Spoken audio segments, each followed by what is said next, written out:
Bienvenue, chers amis, à cette émission Appel de l'Aurore. Mon nom est Marie-Josée Roux.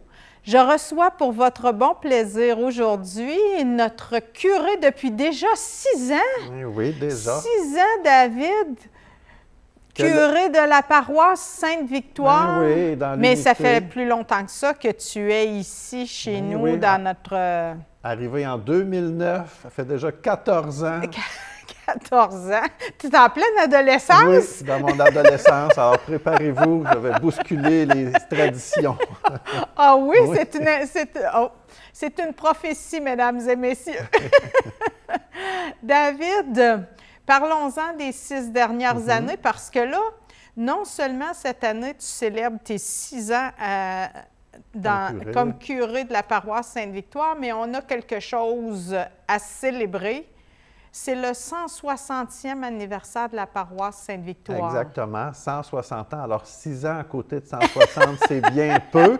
Alors ça me rappelle l'humilité qui doit m'habiter dans cette grande et vaste histoire qui dépasse le siècle aussi.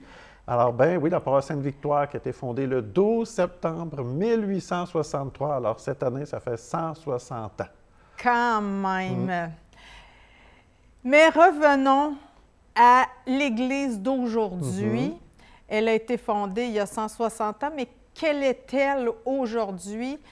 Depuis même ton arrivée, David, il y en a eu des changements dans la paroisse. Tu es arrivé à l'ère des grandes fusions, des grandes...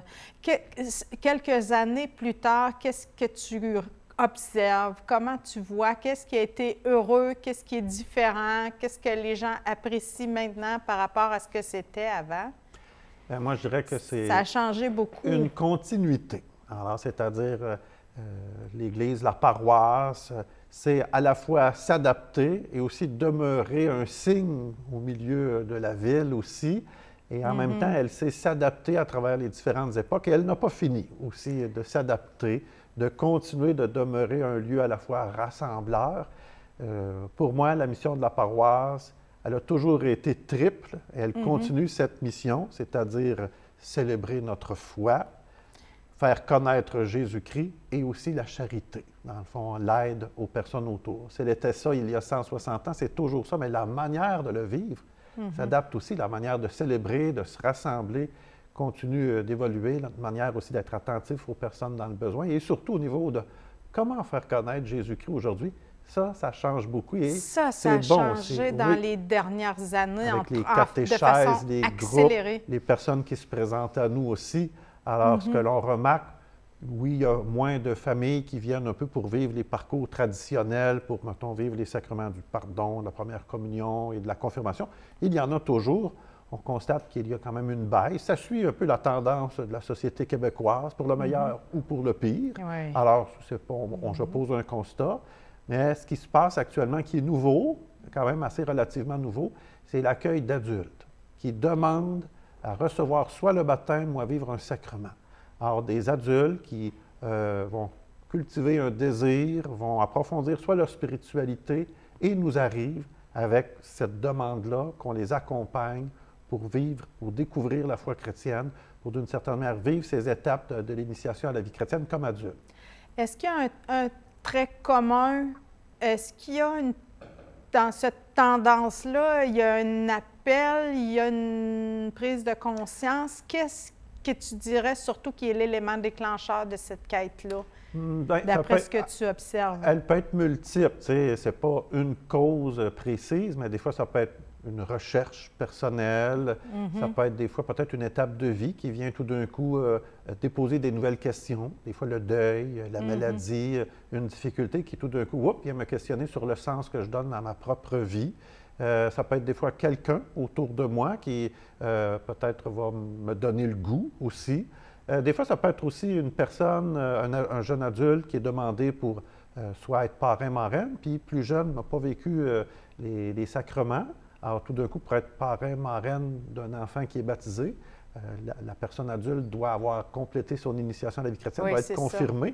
Alors, comme elle ne l'a pas été, elle vient frapper à notre porte pour vivre un cheminement. Et c'est quand même toute une découverte pour elle aussi. Une découverte parce que j'ai l'impression qu'il y a beaucoup de personnes qui se sont fait une idée de ce que pourrait ou devrait être la foi, Oui. la pratique religieuse, puis vrai ou faux, ils se rendent compte que c'est pas ça tout à fait qu'ils trouvent. Ben, c'est évident que socialement, les médias nous renvoient toujours une image un peu plus négative de l'Église. Et puis, bon, ils vont parler des scandales, ils vont évidemment parler de choses peut-être qui... Mais en même temps, c'est leur devoir aussi, les médias, de dénoncer. Puis d'une certaine manière, ça oblige l'Église aussi à être cohérente avec le message qu'elle annonce aussi. Transparente Mais quand aussi. c'est toujours juste négatif, c'est sûr que pour un adulte aujourd'hui, qui tout ce qui entend parler de l'Église, c'est dans les médias, c'est pas très, très reluisant. Mais de l'intérieur, de découvrir aussi que c'est pas juste des vieilles affaires, que c'est pas juste du vieux monde, puis que c'est pas tous des abuseurs là-dedans non plus, mais que c'est des êtres humains qui cherchent comme eux. Et puis, d'une certaine manière aussi, l'histoire passée, tout ce qui était accompli de beau puis de bien, qu'on n'entend jamais parler, bien là, ils le découvrent. Et puis là, ils ont le goût d'aller plus loin aussi. C'est vraiment un phénomène, j'oserais dire, nouveau. D'année en année, le nombre de jeunes adultes qui frappent à notre porte va vraiment en augmentation. Et ça, j'oserais dire, depuis que je suis arrivé, c'est quand même récent. 6 ans sur 160 ans, c'est pas beaucoup. Mais déjà, dans les dernières années, on voit qu'il y a une tendance. Cette année, c'est une quinzaine d'adultes. Ça a peut-être l'air pas beaucoup, mais il y a quelques années à peine, là, il n'y en avait aucun. Oui, c'est ça. Alors, puis nous, c'est j'oserais dire, ça vient un peu bousculer nos façons de faire. On est habitué de cheminer avec des familles puis des jeunes enfants. Là, c'est des adultes. Alors, je pense que c'est important de se laisser bousculer. Et c'est une chance aussi. Oui. Oui, c'est vraiment une chance. Pour le renouvellement. Oui, vraiment. Mais c'est une chance aussi, David, que tu sois entouré de personnes créatives qui s'adaptent. Les agentes de pastoral sont, à Victo, un peu exceptionnels, je dirais. Hein? Ils ont cette capacité de créer du neuf, de prendre, je dirais, le pouls, prendre conscience de ce qui se passe dans le monde. C'est vraiment une belle équipe.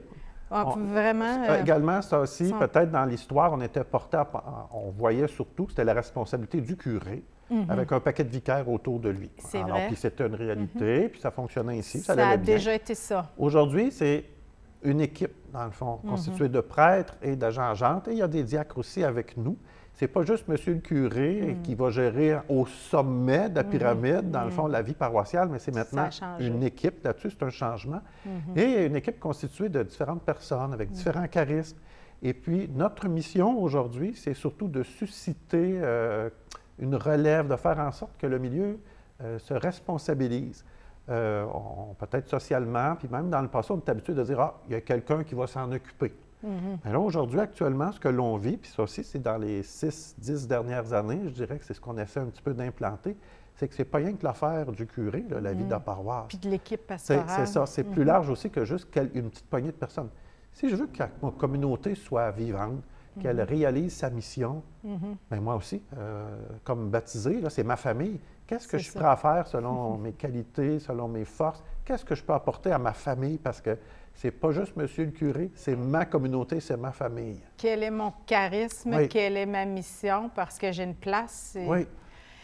David, à ce sujet-là, dans les choses qui changent puis depuis quelques années, qui est une nouveauté aussi, ce sont les ADAS. Oui.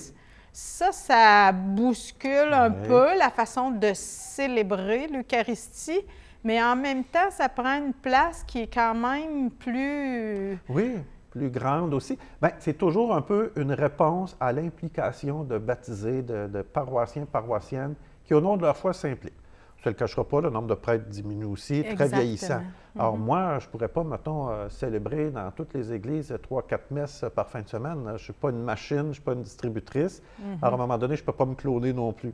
Alors est-ce que, parce que je ne peux pas aller dans une église tel dimanche parce que je dois être dans un autre, ça veut dire qu'il ne se passe absolument rien parce que le prêtre n'est pas là. Alors, dans le fond, ce qu'on a souhaité, puis en discernant avec les gens, c'est qu'il puisse se passer quand même un temps de prière. Un temps où les gens peuvent se rassembler, peuvent vivre leur foi aussi.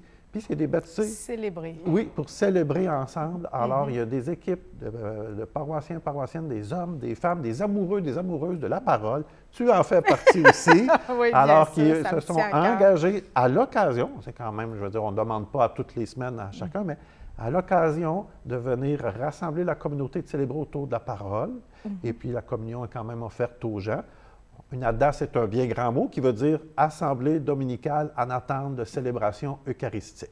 Alors, dans le fond, grosso modo, c'est des gens qui se regroupent pour prier, puis dans l'attente de pouvoir célébrer l'Eucharistie, mais il se passe pareil quelque chose. Ça aussi, c'est un changement qui est quand même assez récent.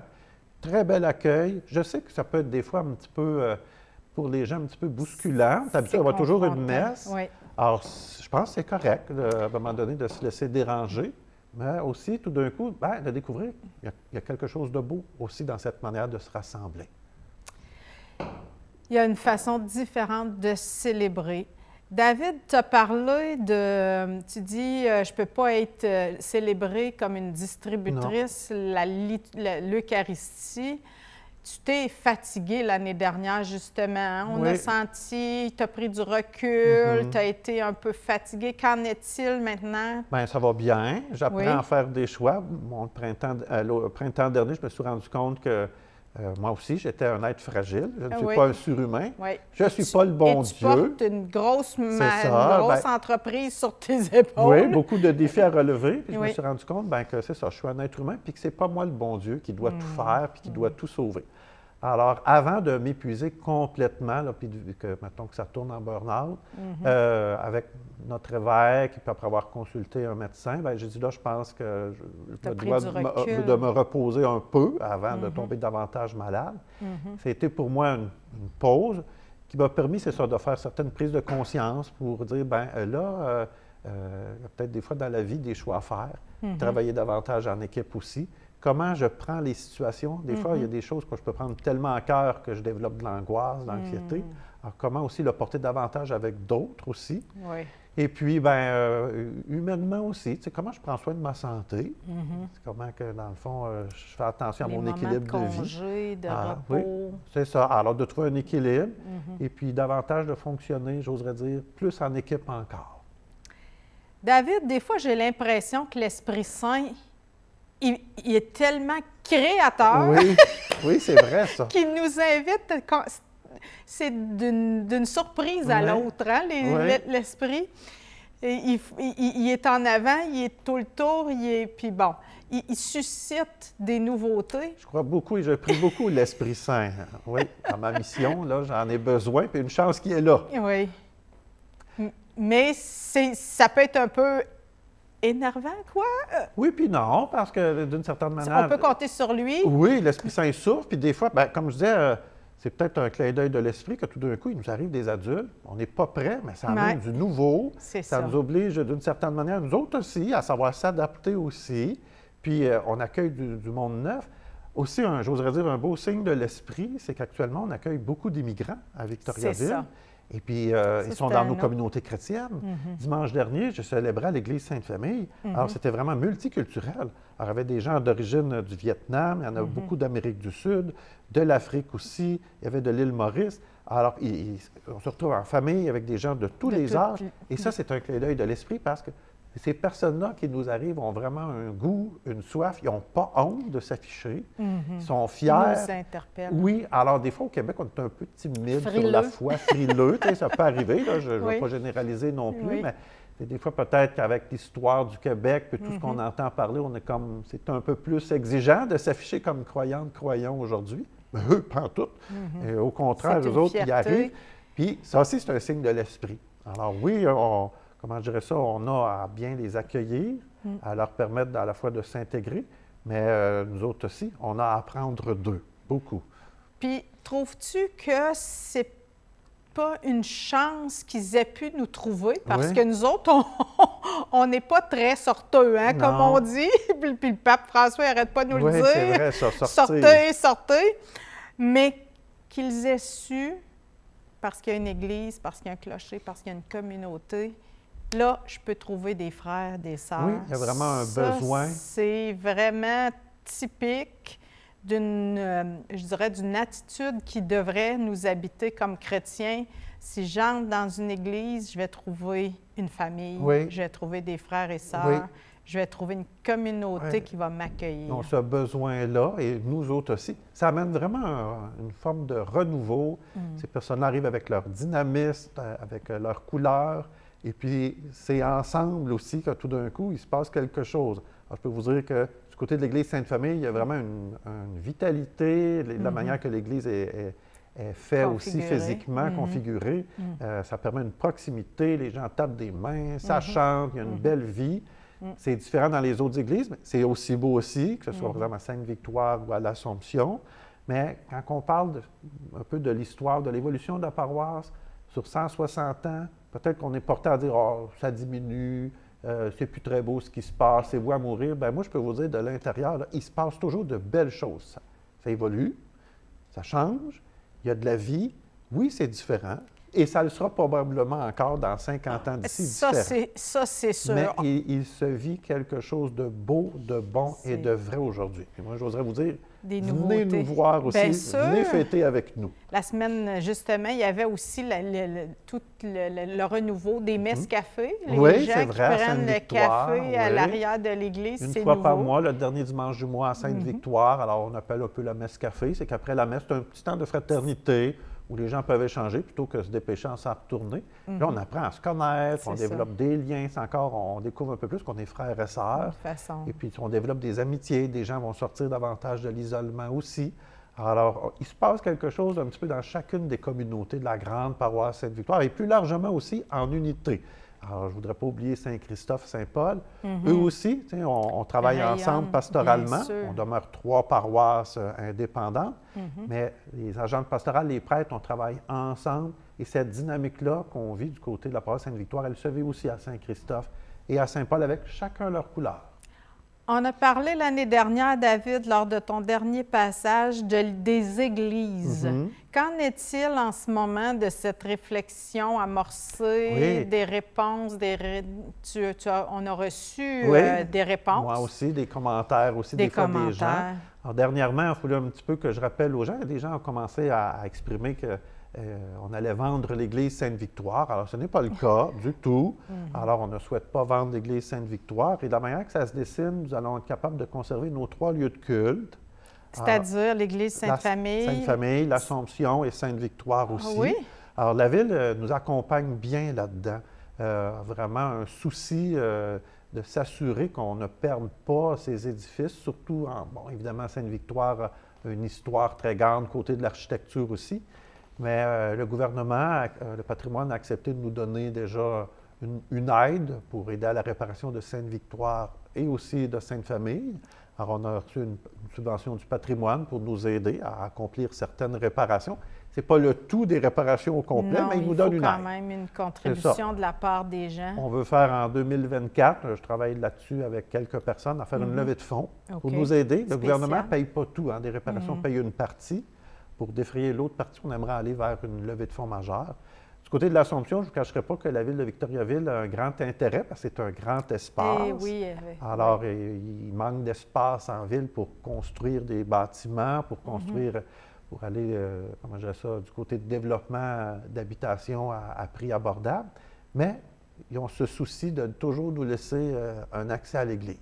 Alors, je ne voudrais pas dire qu'il n'y aura aucun changement nulle part. On aura toujours 3 lieux de culte, mais en même temps, le statu quo ne peut pas durer. C'est-à-dire qu'on ne peut pas dire « Ah, ben on continue comme avant ». On ne peut pas faire ça. Si on fait ça, là, on va mourir, c'est sûr. Et actuellement, il y a de belles opportunités de pouvoir conserver 3 lieux pour se rassembler, mais ça va aussi demander certains efforts aussi, dans chacun des lieux aussi, pour qu'on puisse préserver, comme je vous dis, la ville a un intérêt pour, mettons, un peu de terrain du côté de l'Assomption, pour assurer d'une certaine manière du côté de Sainte-Victoire le patrimoine aussi, puis du côté de Sainte-Famille, où là, c'est facile de s'adapter, d'essayer des choses pastoralement parlant aussi. Là. David, tu nous as parlé de célébrer la foi.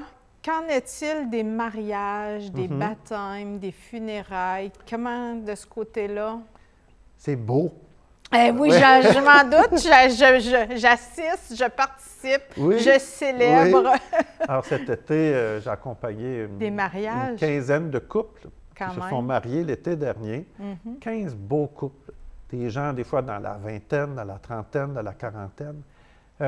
Des couples qui viennent avec ce désir de confier leur amour à Dieu, de demander de le protéger et qui vont, d'une certaine manière, vouloir exprimer à leur famille, à leurs amis, comment la spiritualité chrétienne est importante pour eux. Ils font le choix de venir à l'Église. Puis encore plus aujourd'hui, c'est pas juste de le faire parce que les autres le font comme ça. Non. Non. Parce qu'aujourd'hui, il y a tellement de manières. Oui, Alors, c'est quand ça. ils font le choix de venir à Il y l'Église, a c'est d'autres un choix lieux. pour eux qui est important. Et ça paraît. Et des fois, ils vont me jeter à terre tellement je vais être surpris et émerveillé. Il y a des couples, un couple cet été, ils voulaient faire le mot de bienvenue. Puis dans le mot de bienvenue, ils ont vraiment exprimé aux gens que c'était important pour eux de se marier à l'Église. Que s'ils le faisaient, c'est parce qu'ils étaient croyants. Puis pourtant, ce n'est pas le genre de choses qu'ils parlent à leurs amis, là, mais ils le disaient devant tout le monde. On est croyants, on a voulu vous rassembler, on veut vous témoigner qu'on s'aime, puis on veut confier notre amour au Seigneur. Wow. Moi, là, j'avais juste le goût de dire « wow ». Tu sais, le curé, on s'attend à ce qu'il dise ça, là. Mais venant d'un couple, comment je dirais ça, là? Simple. Oui, un couple qui va exprimer ça à leurs amis, là, ça va frapper tous leurs amis. Et ça, leur témoignage va leur toucher le cœur. Et moi, j'ai trouvé ça vraiment extraordinaire. Mais tous les couples, là, vraiment, là, une belle histoire, de belles expériences, ce désir de le célébrer et puis de venir, d'une certaine manière, avec la spiritualité chrétienne, venir donner la couleur un peu de leur engagement. Les funérailles aussi, hein? La Oui. paroisse s'ingénue, je dirais, Oui. à offrir des On a l'impression souvent célébrations que qui sont très on a collées. souvent l'impression que les funérailles, c'est un bloc monolithique, là, puis que ça peut pas rien, on ne peut pas rien changer ou rien adapter là-dedans. Alors que dans le fond, tout est possible en lien avec une famille, pour pouvoir honorer un défunt, lui manifester notre respect. Il y a toujours moyen de s'adapter et puis, comment je dirais ça, que la famille puisse aussi exprimer son respect avec un peu leur propre couleur. Et ça a peut-être l'air curieux de dire qu'une funéraille, c'est beau quand on célèbre la mort.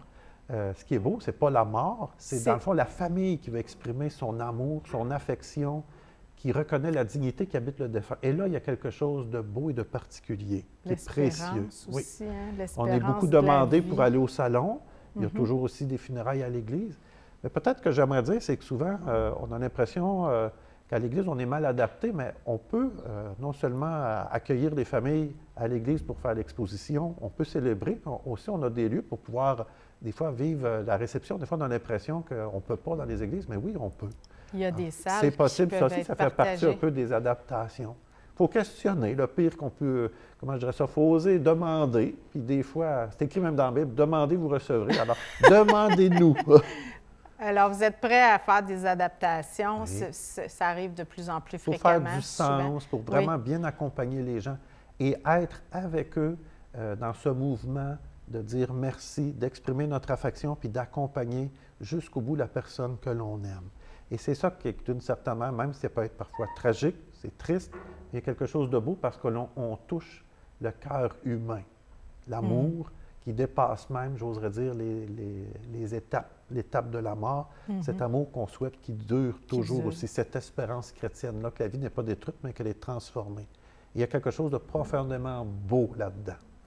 Puis c'est le message de base de l'Écriture, la foi en la résurrection, en la vie, en l'amour après la vie. Oui, en tout cas pour moi, là, Après la mort. Il y a dans les personnes qui m'est donné d'accompagner, moi, je vais beaucoup vivre ma foi aussi.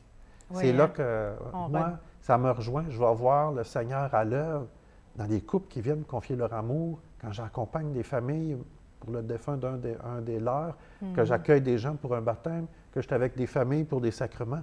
Je vois vraiment l'esprit que tu parlais tantôt à l'œuvre qui suscite des gens. Ce n'est pas une question de nombre de personnes, ce n'est pas une question de flasher ou d'être populaire.